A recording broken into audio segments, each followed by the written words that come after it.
100% job గ్యారెంటీతో ISTTM business school admissions open.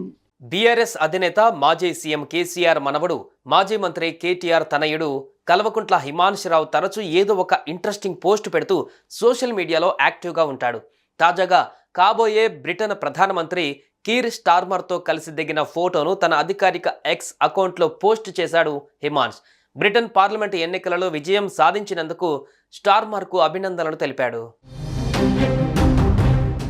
బ్రిటన్కు కొత్త ప్రధానమంత్రిగా బాధ్యతలు స్వీకరించనున్న లేబర్ పార్టీ నాయకుడు కైర్ స్టార్మర్కు ప్రపంచవ్యాప్తంగా శుభాకాంక్షలు వెల్లువెత్తుతున్నాయి.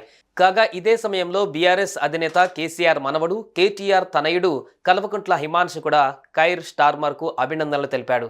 తాను గతంలో కైర్ స్టార్మర్తో కలిసి తీసుకున్న ఫోటోను పంచుకుంటూ ట్విట్టర్లో పోస్ట్ పెట్టాడు.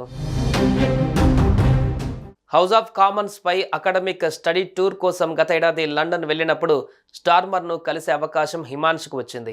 అప్పట్లో స్టార్మర్ పార్లమెంటు సభ్యుడు. హాల్బర్న్ అండ్ సెయింట్ పాన్క్రాస్ నుంచి లేబర్ పార్టీ అభ్యర్థిగా పోటీ చేసి గెలిచారు. తాజాగా బ్రిటన్ పార్లమెంటుకు జరిగిన ఎన్నికలలో లేబర్ పార్టీ భారీ మెజారిటీతో గెలిచింది. ప్రధాని అభ్యర్థిగా స్టార్మర్ ఎన్నికయ్యారు. దీన్ని పురస్కరించుకొని ఆయనతో కలిసి దిగిన ఫోటోను హిమాంశురావు షేర్ చేశారు. ఇదిలా ఉంటే బ్రిటన్లో 14 ఏళ్ల తర్వాత అధికారం మారుతోంది. ఈ ఎన్నికలలో లేబర్ పార్టీ అత్యధిక స్థానాలు గెలుచుకొని కన్జర్వేటివ్ పార్టీ నుంచి అధికారాన్ని చేజిక్కించుకుంది. దీంతో ఇన్నాళ్లు ప్రధానిగా ఉన్న రిషి సునక్ స్థానంలో లేబర్ పార్టీ నాయకుడు అయిన కైర్ స్టార్మర్ బ్రిటన్ కొత్త ప్రధానమంత్రిగా బాధ్యతలు చేపట్టనున్నారు. ఈ నేపథ్యంలో బ్రిటన్ కొత్త ప్రధాని కైర్ స్టార్మర్కు ప్రపంచ దేశాల నేతల నుంచి శుభాకాంక్షలు వెల్లువెత్తాయి.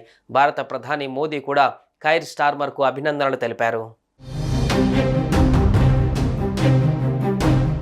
సుమన్ టీవీలో మీ పర్సనల్ అండ్ బిజినెస్ ప్రమోషన్స్ కోసం కింది నెంబర్కి కాంటాక్ట్ చేయండి.